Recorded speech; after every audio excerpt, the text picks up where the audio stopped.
Hey there, it's CJ Willie and I'm cracking a pack. Today is pack number 4 in my Magic the Gathering Ikoria Lair of Behemoths bundle.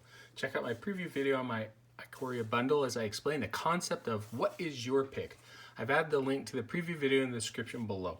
So I've got my box here and I still have packs 4 through 10.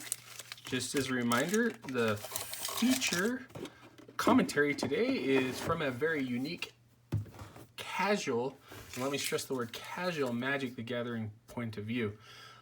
I'm going to go through what my pick would be if this was pack 1, pick 1. Just as a reminder, my friends and I get together for a booster box draft. We do the typical 3 rounds of draft, the 4 of us, except for you don't get to keep your rares or mythic rares that you draft. You have to wait till the very end of the 3 rounds. Then all the rares and mythic rares go back into the pile, and based upon record, first pick gets first, or first, the highest record gets first pick, second pick, so on. I had second pick. If you saw my preview video, I was able to draft Luca, Luris, and one of the showcase triumphs. So let's get to cracking this pack and seeing what my pick would be. Typically the commons or the uncommons get drafted before the rares, unless it's like, you know, some sort of a bomb rare, then we may take a chance on it and hope that it wins us that round of draft. All right, let's zoom in here and get started. Okay, first card out of the pack is Unexpected Fangs. 2 mana, 1 in a black, instant, put a +1/+1 counter and a lifelink counter on target creature. So I think this is an okay card. I mean, giving it a boost and then giving it lifelink is a pretty good swing. It's a nifty combat trick. Lifelink wasn't as big of a mechanic in Ikoria. You typically wanted something like Menace or Death Touch, but you know, lifelink will gain you a little bit of life and keep you in the game until maybe you can do something. All right, next card is Go for Blood, 2 mana, 1 in a red. It's a sorcery. Target creature you control fights target creature you don't control. For 1 generic mana, you can cycle it. I didn't play much with Go for Blood. In fact, I don't think that I even had it in the one deck that I played some red. I had it used against me, and you know, it sucked because my creature died and theirs didn't. But putting cycling on it is interesting. I wonder if it will make the red-white cycling decks. Next up is Light of Hope, single white mana, choose 1, you gain 4 life, destroy target enchantment, or put a +1/+1 counter on target creature.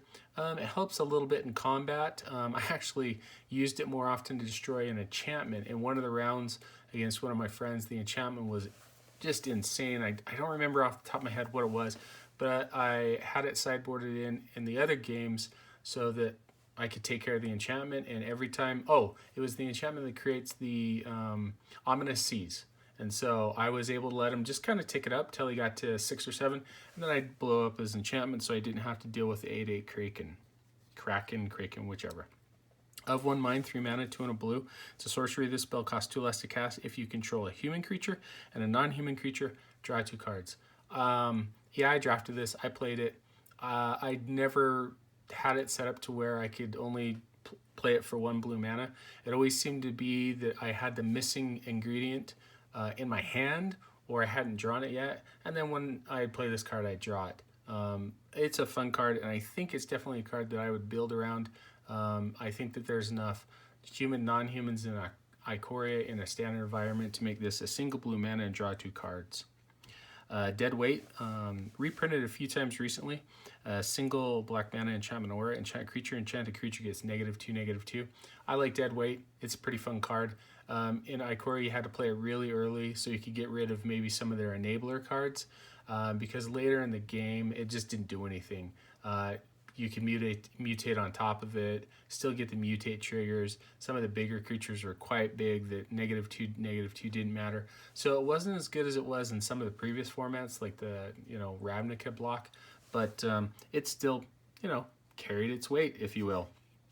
Next up is Fertilid, 3 mana, 2 in a green, elemental. Fertilid enters the battlefield with 2 +1/+1 counters on it. You can pay 1 in a green, remove a +1/+1 counter from Fertilid. Target player searches their library for a basic land card, puts it onto the battlefield, tap, then shuffle their library. No, I was out on Fertilid. There are many other ways to fix your mana. There's many other ways to go and get whatever basic land that you needed. Fertilid was just too slow. Basically, you had to pay 3 mana to get it out. It had 2 counters on it, and then you know, the next turn, sure, you could remove 2 counters and go get a basic land card. but way too slow, and you could not afford to type your mana for something that just wasn't, making an impact on the board. Vulpikeet, 4 mana, 3 and a white. It's a fox bird at 2/3. Flying, whenever this creature mutates, put a +1/+1 counter on it. You can mutate it for 3 mana. This is a great card. I comboed it a couple of times with Mysterious Egg, where you'd get a counter from Vulpikeet, you'd get a counter from Mysterious Egg. Next thing you know, you got a 4/5 flyer. Pretty good combo. I really like it in the blue-white flyers deck, and you use a Mysterious Egg in those. It's a great way to either have this or like Dreamtail Heron. Both ways, when you mutate, you're going to get a 4/5 creature. One's going to draw you a card, and the other one's just going to get bigger as it mutates. Humble Naturalist, 2 mana, 1 and a green. It's a human druid. It's a 1/3. You can tap it to add 1 mana of any color. Spend this mana only to cast a creature spell. I like Humble Naturalist. Usually in a Sultai deck or even an Obzon deck, Humble Naturalist is pretty good. It helps you get creatures out faster. And so its body of a 1/3 is pretty good. I think I played one round where I had 2 of these, and I was able to get stuff out fast. I think it was my Obzon deck that did relatively well. Next is Pacifism, 1 and a white. Enchanted creature can attack or block. I like this card. It lost a little bit of value because it doesn't stop the mutate ability, and I actually lost a round against one of my friends where I pacified one of their bigger mutate, but because of the other creatures they had on board, they just kept mutating on top of that pacified creature because the triggers that they got out of the mutate was pretty good. So Pacifism, not quite the card that it seems to be. It is good if it's their only creature. Pacifying that is pretty good, and there are other creatures you can pacify, so it is good removal, but you kind of got to be careful with it in Ikoria because it doesn't really stop them from mutating or getting triggers off their mutated cards. Next up is Keensight Mentor, 3 mana, 2 and a white. It's a human cleric at uncommon, so our first uncommon, it's a 1/4. When Keensight Mentor enters the battlefield, put a vigilance counter on target non-human creature you control. You can also pay 1 and a white, tap it, put a +1/+1 counter on each creature you control with vigilance. I never was able to draft this card. I wanted to draft it in the blue-white deck that I played in one of the rounds where I had an Aegis Turtle, I had Main Servant, and Solid Footing. If I could have got this card in that round, I think I would have done a lot better because I would have been able to use Solid Footing. I had 2 of them in the deck.